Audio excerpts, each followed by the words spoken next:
Hello, you guys. How are you? Happy Tuesday. We hope that you're having an awesome day, and we are thrilled that you have chosen to join us today. We love that. Whether you're a seasoned blogger or you're just starting out, this training is designed to help you maximize your productivity and make the most out of your blogging efforts. I think we can all use some productivity hacks and productivity improvement. Would you agree, Kelly?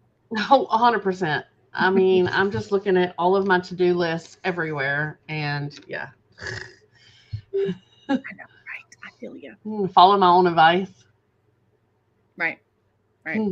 Exactly. All right. What are we going to learn today, Miss Today Kelly? you're going to learn, and I do this, and when I do it, it really does make a huge difference. Occasionally, I get out of the habit, but then I'm like, get it together, Kelly, and it makes a massive difference. So, number one, how to batch tasks effectively to supercharge your workflow. Number two, the best tools and methods to reduce distractions and stay laser focused. And number three, practical tips for maximizing your focus and achieving a better work life balance. Good morning, ladies. I see y'all. Happy Tuesday. Yes. Hello, That Jen is and, awesome. and Kimberly. Yes. Good What did morning. Good she say? morning. It was an exciting week It's for her me last. last week at the bookstore. I think as long as you've been following us, you have been working at the bookstore. Mhm, So that mhm. is super exciting. Okay. Very exciting. Okay. So you may be wondering, you're going to hang out here for 30, 40 minutes. What are you going to walk away with? You're going to walk away with three things. You're going to walk away with actionable productivity hacks tailored for blogging success. So these are not just hacks that will work for entrepreneurs, solopreneurs, work at home moms.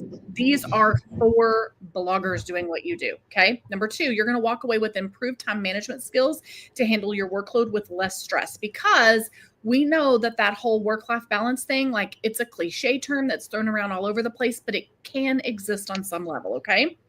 Kelly and I have been working at home for over 15 years apiece while raising kids. Okay. Like While raising closer to kids. 20. I only have 5 kids at home still. Okay. Only. Kelly only has, how many kids of yours are still at home? Oh, well, one just came back. So three. There you go. Like, we're doing this while doing all the things. Okay. And number three, you're going to walk away with a personalized plan to create more content in less time without burning out, because that is what can happen when you are hustling and working and doing all Yes. as a solo mompreneur. Okay. Yes. So, first of all, before we get into your aha light bulb moment, we do have an amazing printable for you guys today. It's like 100 million pages long. Like, it is incredible this time, and it's all free. All you have to do is text. Let me grab my little banner, and I will tell you exactly what you need to text. Productive. No spaces, no emojis, no other words, just the word productive to 251-644-6701, and you will get your free printable. Okay, productive. There you So, go. this training is perfect for you if you've been struggling with juggling your to do list, if you feel pulled in a million directions while you're trying to write, or if you just wish there was a way to grow your blog without being constantly overwhelmed. So, let's get to the good stuff, the hacks that you can implement right now, today, this instant, as soon as we finish our live, to boost your blogging productivity. Yes. So we're going to start off with number one. But before we do, in the playroom, I'm so glad you're here. Was your Facebook hacked? I think it was Hmm, in the playroom's Facebook. I thought it was somebody else. It was like playroom, something. It was something Okay. playroom, but I don't think it was her. Okay. My goodness, that is like such a fear of mine getting, well, I did. My Instagram got hacked and I lost it. But anyway, it wasn't that huge, so it didn't matter. Okay, someone else's playful learning. All right, there we go. Okay, so let's dive into all of this. Hey, Laura, how are you?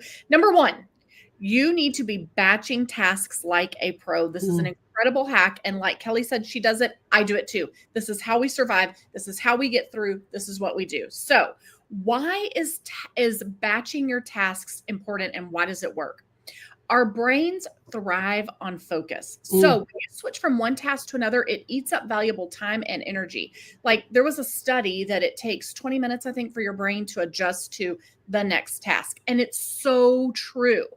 Think about it the next time you're not batching, and then when you are batching, and pay attention to that. So, task batching groups that are similar that will work together well, like writing 5 blog posts at one time, or scheduling all of your social media for the week, or fill in the blank, schedule, whatever it is. If you do it all in a batch, it's going to go smoother, faster, and it's going to take less of your mental energy and capacity. Okay. Because you get into this rhythm and then you get stuff done. It's like, wow, do you ever walk away feeling like, man, I got that done? You got that done. It wasn't just because you were focused, because you were batching it for, 45 minutes, knocking it out, and your brain didn't have to move back and forth with different thought processes and workflows. Okay. So let's tell them how to do it, Kelly. Yeah. So how to do it? It's actually very easy. Step one, you identify your repetitive tasks. Things like research, writing, editing, image sourcing, posting, all of the things. Step two, you block out focused time for each category, for each big task, whatever it is, you need focused time. So for example, maybe on Monday mornings, you're going to brainstorm blog topics or dig through your search console to actually narrow down exactly what you should be writing. Or Thursday, you're going to create graphics. Or in the afternoon, you have a 45-minute window between dinner and whatever, and that's when you're going to do that, right? And then step three, use tools, whatever your tools are. Pieces of paper, Trello, Notion, anything to track those batches and stay on task. Hello, guys. I see Samantha Rossi's here. Emily's here. Hello, Christy Winchell. How are you? The keeper of memories. Everybody's here. I love seeing you guys. Okay, so nothing's better than a real life example. So here's something to think about. Here's an example. Instead of switching between writing and posting every day, carve out 3 hours to outline and draft 3 blog posts back to back. Okay.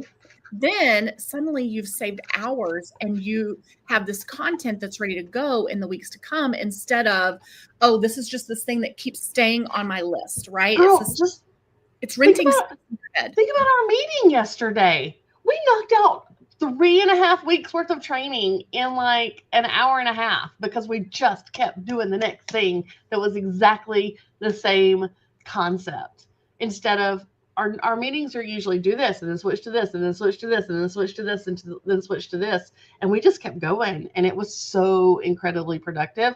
And now we're weeks ahead. So next week we can batch something else, right? So awesome. Jen, you've got to start doing this. You have to. Get you like in this zone, Mm-hmm. If you've ever done anything like swimming or running or anything that's physically hard, if you can get past that hard, then you're just like in this zone and it doesn't even matter anymore. You're just going, you're just running, or you're just swimming, or you're just doing jumping jacks or jumping rope or whatever it is. It's the same concept here. Once you get past that, your brain is going all over the place. You get into that zone and you just knock it out. Just go and go. Yep. All right. Number 2, Kelly. Number 2, minimize distractions. This is one of the biggest keys, okay? Because distractions derail not only your time, but also your focus. As my phone goes off while we say it.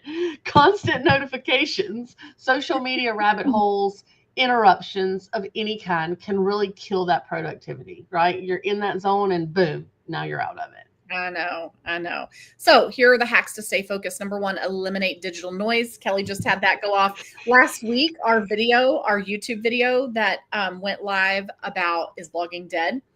As soon as we went live, Kelly, my phone made the noise that your phone made, or what I have set for that. And when I was editing it and playing it back, Lenny goes, what did you add there? Like, what sound effect did you add there? I said, my phone, literally. While we were anyway, so you need to eliminate the digital noise, because it really is something that is just robbing you of your time and robbing you of your like mental bandwidth, because it's this constant, it's there, it's happening, you hear it. Okay. There are things that you can do, like use browser extensions like Stay Focused, for example, to block out distractions that are on your computer. You can also turn off your notifications on your phone. There's also, and I don't remember what it is, I'm sure some of you ladies know, so I would love for you to leave a comment, but there is a way to kill your Facebook feed. So you know how like you go on Facebook to schedule stuff and then you're like constantly seeing that feed, you hit that blue F again and then boom, you're sucked right back in. There's a way to stop that, to pause that or hide that in some way. Alexa, stop. Oh goodness. My phone's really going to start going off. Kelly's AI is going off. I thought I muted all this stuff. You're so funny. Okay, what's the next thing? You've got 2 more things to share. Oh, goodness. Okay. So designate deep work hours. So create blocks. We kind of touched on this a minute ago, but I think it's really important to repeat it. If you can create those blocks of uninterrupted work time where your phone is silenced, your email's closed, your Facebook is shut down, so that you can really focus, it's going to make a huge, huge difference. This is, if you've followed us for a long time, you've heard me and Crystal talk about interrupted tasks and uninterrupted tasks. This is that uninterrupted task. This is nap time task. This is after the kids go to bed task. This is while they're in school tasks, right? And then set boundaries. You have to communicate your schedule with your family or your teammates or whoever it is so that you can reduce interruptions. If you tell your people, hey, I work uninterrupted from this time to this time, they won't put a sign on your door, quiet time, whatever it is. Yeah. That will help you to stay focused even more. Yes. Literally, when my kids were little bitty, like the youngest that I have at home now are 8 and 10, and it's about to be birthday season here. So everybody's going to go up in age. Hello, Katie Shaw. How are you? Katie Shaw, I should have known that you would know the answer to that. Katie let me tell you, if you ever get the opportunity to be in Six Figures VIP, y'all better take it, because Katie Shaw is in there. And if there is a cool tool, she knows about it. If she doesn't know about it, give her a minute. She's going to find out. She has the coolest tools. But she's tested it and messed around with it and whatnot. Anyway, so what I was saying is the interrupted and uninterrupted tasks is literally how I survived the first 10 years of blogging, at least. You guys have got to embrace it, okay? So those of you, especially those of you with babies at home and kids at home, and by babies, I mean anyone who needs your attention, anyone who can't cook for themselves. 25-year-old babies, they count too.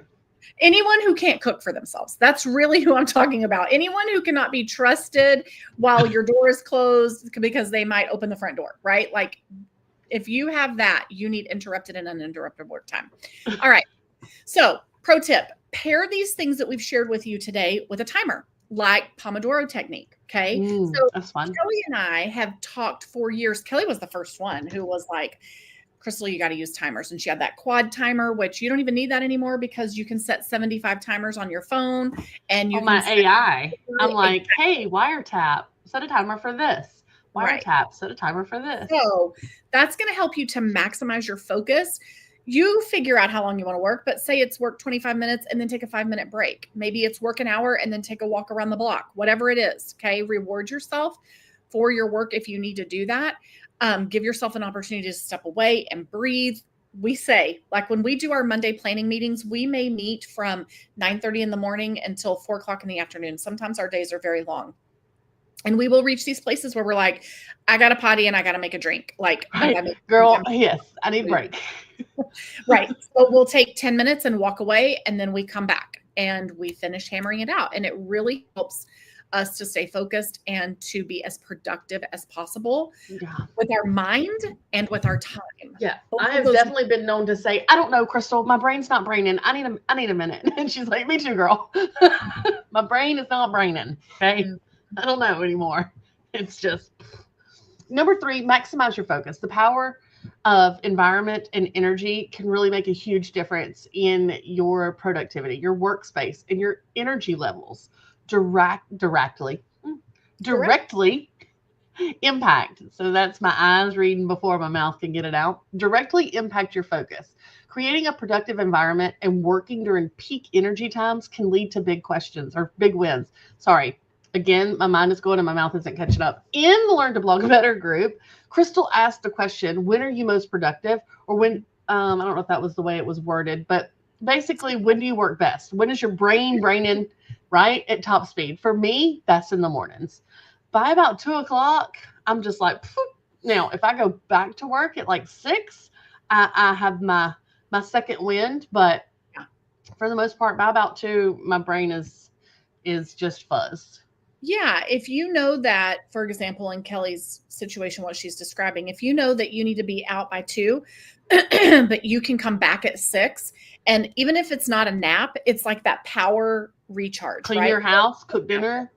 Right. Exactly. It's the same kind of thing. If that's what helps you to be recharged, then do it. And if you don't know, then you need to start paying attention. When you're sitting down working, are you working or are you distracted?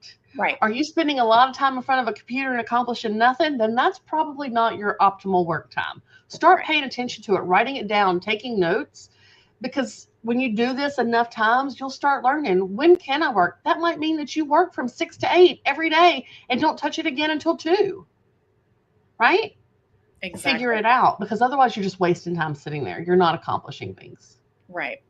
Jen says, husbands or babies too, question mark. Well, absolutely, girl. You're worried that he's going to open the front door when somebody, when the Amazon guy knocks on the door. If you're not worried about that, and he can cook unsupervised, I think he's okay. I think he's okay. And my 8-year-old does not cook unsupervised, but my 10-year-old, they know how to use that kettle to heat it up. It's an electric kettle. They make their rump. Like, they know. Everybody here has a job that has to be done.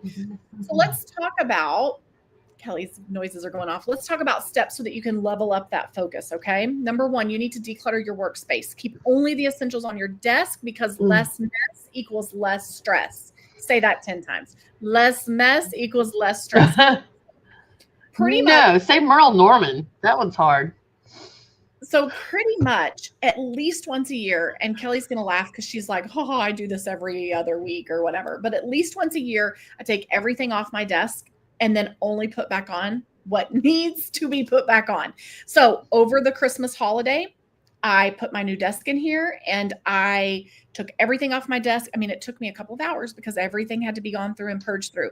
But all of that junk was renting space in my head. Okay. It was renting space in my life, and I had to get rid of it. And my desk is the catch-all. Little kids bring their schoolwork in here. Actually, I've got stuff right here. Like, they bring their stuff, they set it down for me to look at. I've got all the things. My husband drops his flashlights and his keys, and I have to tell them, stop. You guys can't do this. I love you, but you cannot do this. This is my space, and I need it. Okay, so clean up the area. Don't let the clutter rent space in your head or in your life, in your bandwidth. Number 2, you need to optimize your energy. Kelly was talking about this. Exactly what I just talked about. Right. You need to pay attention to when you are most energized, right? Early mornings, early afternoons. When is it? Is it late at night? Schedule challenging tasks like writing during those high energy periods. That's your eat the frog stuff. We've done multiple trainings on eating the frog. That's what we're talking about. So for me, when my kids were little and I identified my interrupted and uninterrupted time, I got up before everybody else and I stayed up after everybody else. Not everybody, because my husband is the supreme night owl. But at that time, he and I were the only ones up at night, and I was the only one up super early in the morning. And I could knock out 5 hours worth of work in 2 hours of uninterrupted time, right? Because I didn't have somebody asking for more of this and help me with this, and which I love helping with those things, right? I'm not saying I don't have time for that, but I'm saying I needed dedicated work time if I wanted to grow my business and work my business. Okay. So I had to make those choices. Number 3, Kelly. Number 3, leverage music or silence. What is best for you? Some people say productive with ambient sounds, while others need absolute quiet. Experiment and stick with what works best for you. I can go ahead and tell y'all this. You just learn something about Kelly. I will jam out to some 90s hip hop and not even know what's happening. And I am just working away, like, to the point my husband will come into my office and say, hey, AI, pause. And I'm like, what are you doing? The kids have company. Okay. Do you need me for something, Ricky? Why are you telling me this? I'm working. Because you have inappropriate words coming out of your office. Oh, sorry. I wasn't listening. It was just going. So that works for me. It's high energy. It's upbeat. And I am just in the zone, not even listening to it.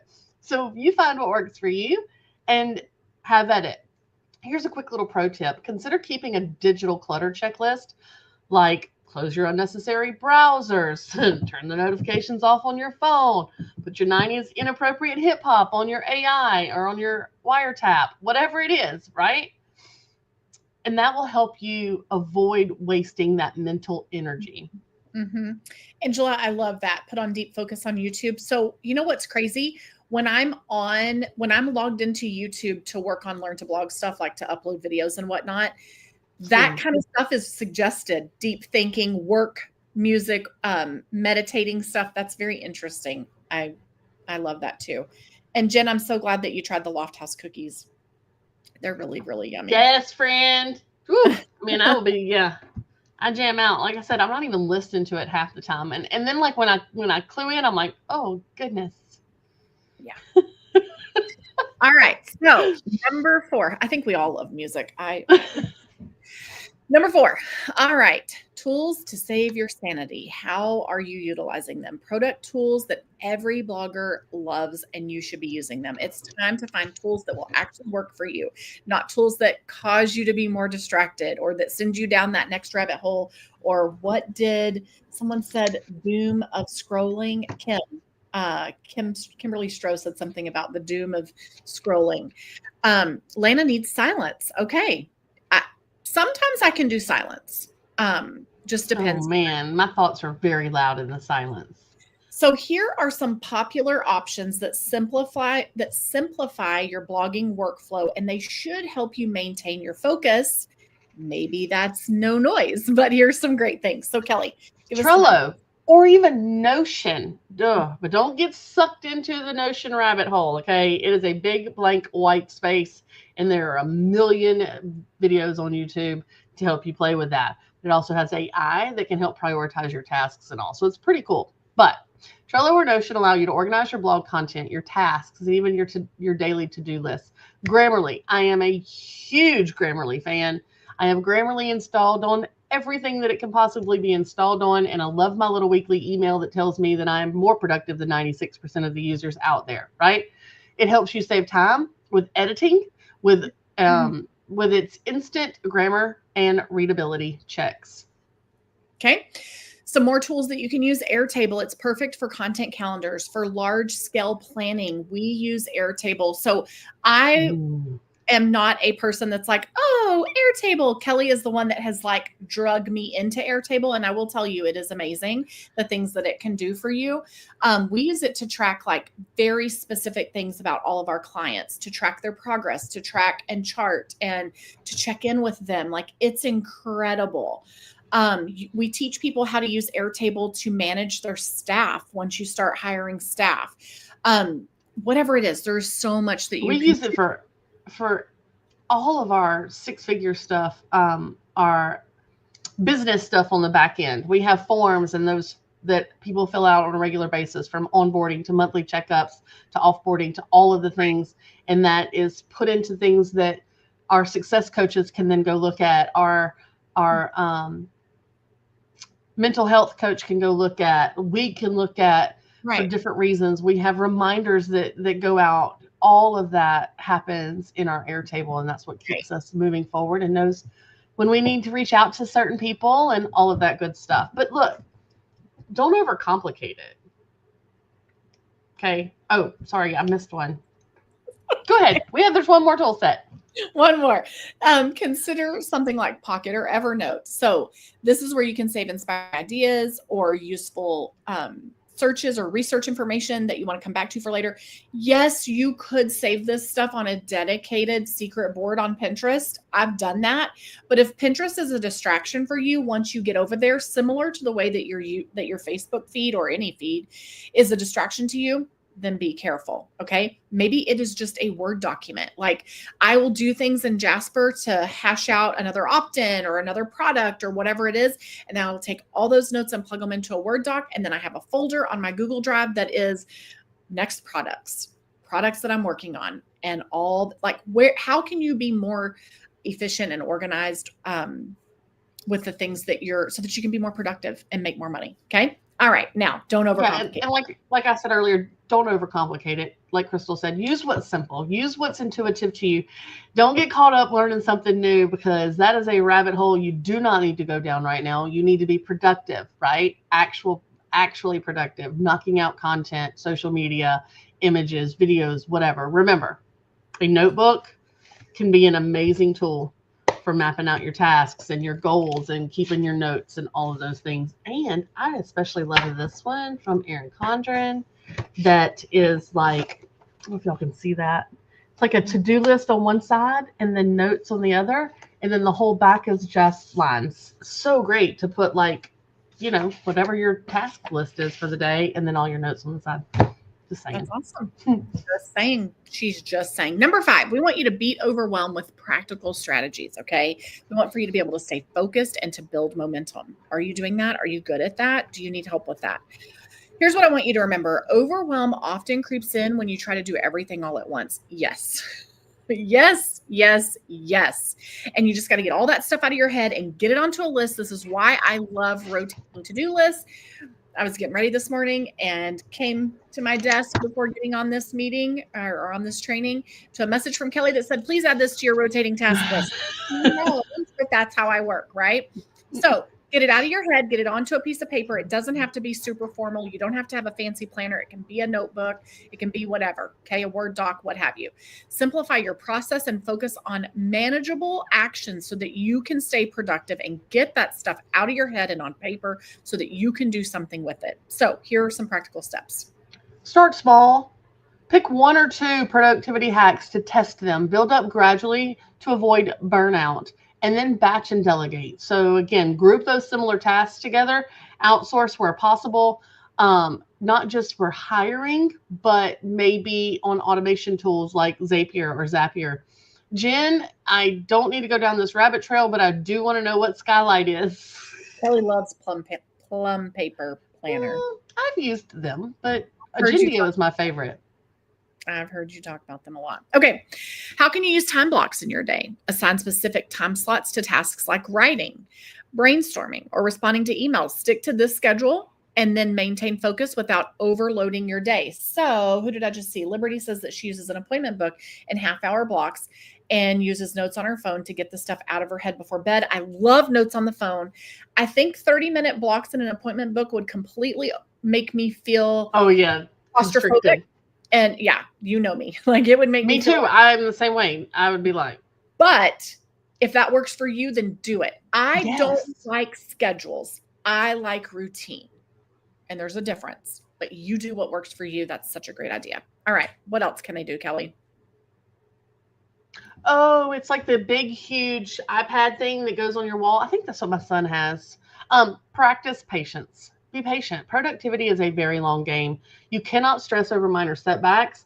Every time you find yourself getting out of that routine or getting stuck again, start over, right? Get back into it. Try again. Progress over time matters more than perfection. Yes. Yes. Trust the process. And here's a tip. Celebrate your small wins, like completing a blog post or scheduling your social media or scheduling emails. Like it may feel like, wow, that was the easiest thing ever, but it was a win. And we believe that wins generate more wins. Like positivity breeds more positivity. Those small victories are literally what's going to keep you motivated. Just like when you feel like you are failing, it starts to rent more space in your head and it starts to feed and feed and feed. And then I might as well just not even blog anymore. And you're like, how did I even get here? Right?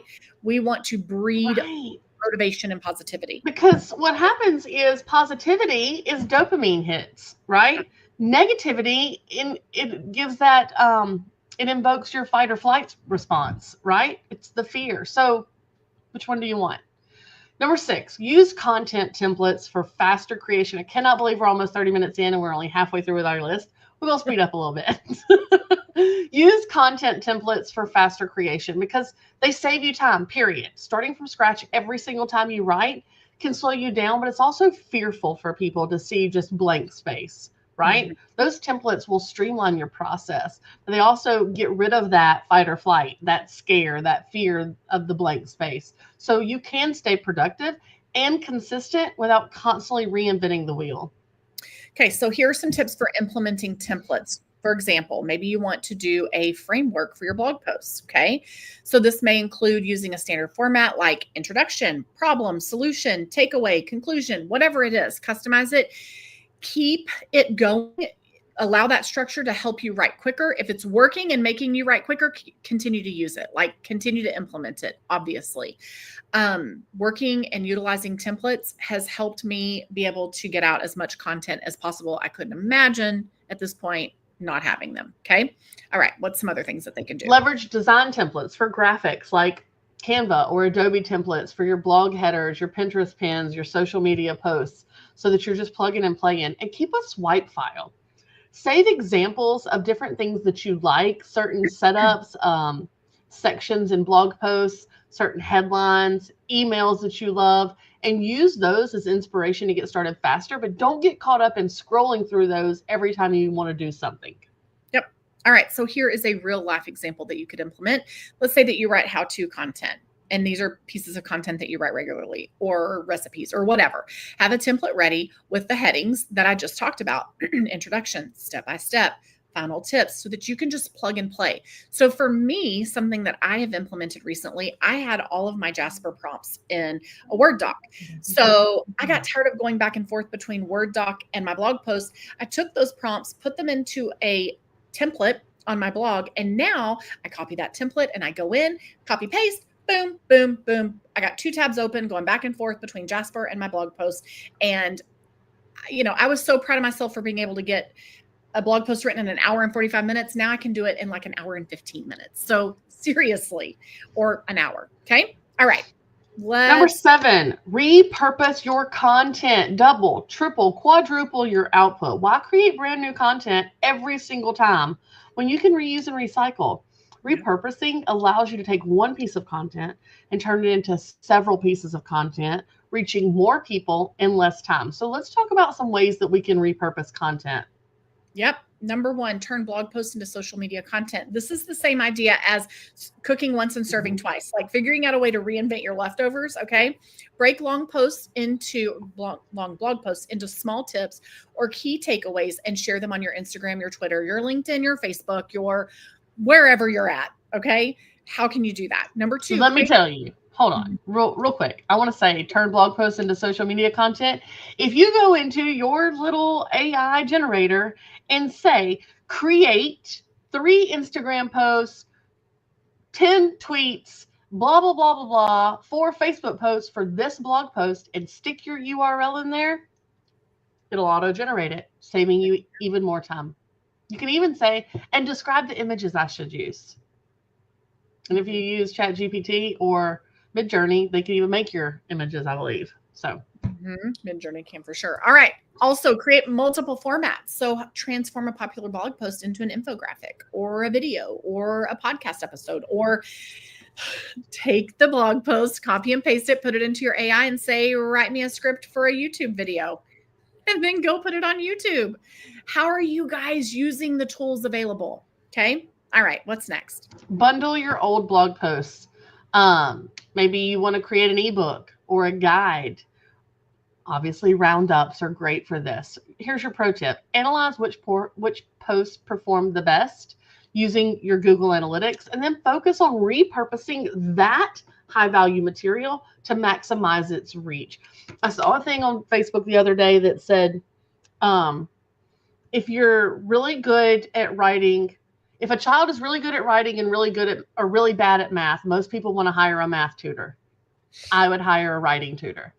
And I think that is so stinking valuable and it's so true. I'm like, yes, that's so true. Maximize the skills they already have, right? If they're really good at writing, we need to make them better at writing. If they're really good at dancing and not very good at softball, why would we spend time making them better at softball? Or money making them better at softball? Why wouldn't we lean into their strengths? Yeah. Same way with content. Lean into the strengths. Repurpose that high value stuff. Put your money where it's already doing well, right? Yep. All right. Number 8, automate repetitive tasks. Okay. And here's why it's a game changer. Automation removes the manual, time draining tasks that you don't need to be wasting your energy on. Okay. It frees up your brain space for higher priority work. And you guys are already doing so much and you're like, how do I free up more of my time? This is how you do it. This is how we do it. Okay. So what kinds of things can you automate? Well, I mean, in 2025, you can pretty much automate everything. But the easy things to automate are social media scheduling, tools like Buffer, Later, Hootsuite, Smarter Queue, whatever. Allows you to line up your posts for the week in Meta. It allows you to line up the post for the week in one sitting. Everything can be scheduled now.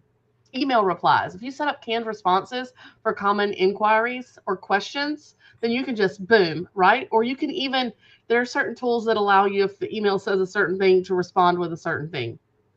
And content sharing.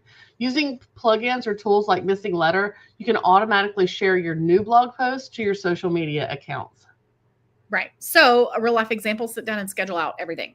Maybe it's your tweets, maybe it's your Instagram, maybe it's your Facebook, whatever it is. But when you sit down on one day and get everything scheduled for that week. So for example, Kelly and I do all of our training plannings on Monday. And part of what we do is also figure out what's going to be shared on social. And then I sit down and schedule that stuff to social right then, because I don't want to have to come back in here every day. It's renting space on my to-do list every day to go in there and post it live. Which means it's renting space in her head. Mm-hmm, exactly. So instead of logging in every day, I can save hours and give those hours to something else in my business, right? Instead of every day having, this is another task I have to do. This is another task I have to do. This is another task I have to do. Okay. All right. Number 9. Set clear goals to stay on track. The power of prioritization, ladies. It is easy to feel productive without making real progress. We say often, are you busy or are you productive? Right? Setting clear goals keeps you focused on what truly matters, and it eliminates that unnecessary busy work that you're doing, right? If we can eliminate that, then we're actually going to get the things done that we need to get done. Yep. So how to use goal setting to your advantage. Kelly and I have been preaching about this for 5 or 6 or 7 years, and that is SMART goals. Are you utilizing SMART goals? Do you even know what they are? So I do. All of your goals should be SMART. That means SMART stands for specific, measurable, achievable, relevant, and time-bound. Okay. We don't just make a goal and hope it happens. Okay. It meets all of those things. So for example, I will publish 8 high-quality blog posts this quarter instead of I will write more.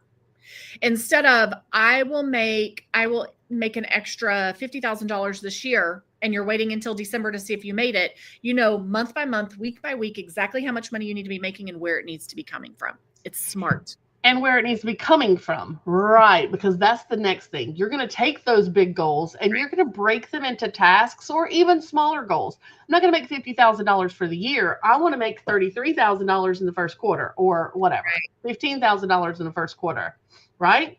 So we're going to break it into a smaller goal. And then how are we doing that? So instead of just launch a new ebook, we're going to brainstorm ideas, and then we're going to choose design software, and then we're going to market the launch, right? Right?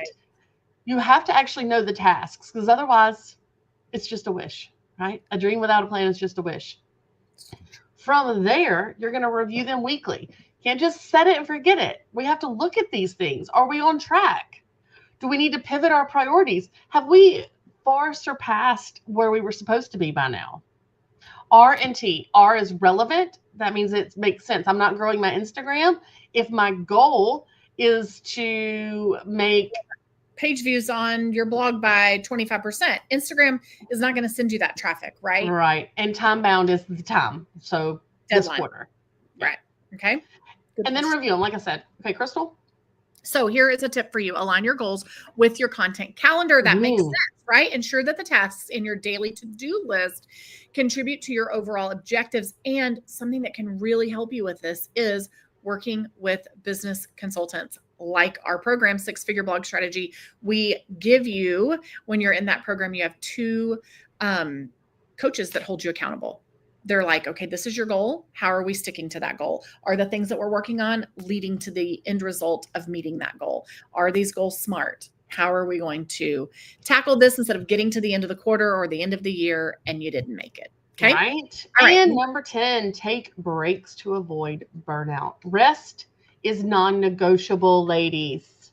You might not have burned out yet, but you will. And it doesn't look like what you think it looks like. It could look like scrolling through Facebook. It could look like going down a rabbit trail of looking for a new planner. It could look like shopping for unneeded things at Hobby Lobby, right? Burnout is the ultimate productivity killer. It's harder to stay consistent when you're mentally or physically drained. And regular breaks give us that chance to recharge, which does lead to better focus and more creativity, which is what we need in this space is creativity. Yep. So here are some tips for preventing burnout, because it is inevitable that you'll be faced with a time where you are concerned that you're burned out or you are burned out. Okay. Number one, schedule breaks into your day. We've talked about that. Use the techniques like the timers that we've talked about for intentional pause and rest. That's important. If you don't want to call it a break, call it pause and rest. Okay. Mm. You need that in your workday. Okay. Number two, step away from the screens. Take 10 minutes to walk away, to stretch, to simply sit in silence, to, whatever it is. This helps clear your mind and boost your energy. I am all about, let's go for a quick walk around the block. Let's go for a car ride. I've told you guys before, like, car rides are still a thing at my house. And I have kids that are much, much older, and we still love car rides. Unplug weekly. Designate one tech-free day every week to reset and refresh your creativity. We need to go above and beyond just the no tech at the dinner table. We need to say, okay, I need a break from all of this technology. Give yourself that rest and pause. Okay. Here's your pro tip. Use breaks as a time to reflect on your wins as well. So don't just completely walk away. Celebrate those small victories so that you can stay motivated over the long term. Yep. All right. So that's it. There are your 10 productivity hacks that are going to help you make your blogging life easier, more efficient, and enjoyable. You should be enjoying this, okay? You are leaving the bookstore. You have left corporate America. You are not working to grow someone else's business anymore. You're working to grow your business. This is something you love. You should enjoy it, okay? Remember, productivity isn't about working more. It's about working smarter. And Kelly hit on this earlier, and this is so true. Busy doesn't mean you're being productive, and I need you to remember that. So when you feel like you're burnt out, when you feel like you're overwhelmed, when you feel like you're not getting stuff done, but you're working, come back to this list of hacks. Okay. So pick a few hacks to try today. Don't try to do all of them, right? Just pick a couple or one. Build your momentum and watch your blog and your confidence improve. Now, get started, guys. Your most productive blogging days are just ahead of you. Make sure you text productive to 251-644-6701 to get your free printable. Yes. I help you map it all out. She's going to come back and watch this again and write a list to remind herself. That's awesome. But also text that word, text productive, so that you can get the printable, because I think it will really, really help you. But I would love for you to watch it again, because I'm a firm believer that it's just like watching a movie that you love, and the third or fourth time you're like, ooh, I didn't even catch that. And I've seen this movie so many times. Okay. You're going to walk away with more every time you watch this. Okay. All right, guys, y'all have a great rest of your day, and we'll see you. We'll see you when we see you. And watch for a new video on Thursday. We've got a series going on. Okay. So a new YouTube video will be published on Thursday. Yes, I can totally pop that number in again. Hold, please. There you go. 251-644-6701. Yep. There you go. Bye, All right, guys. Have a good rest of your day. Bye.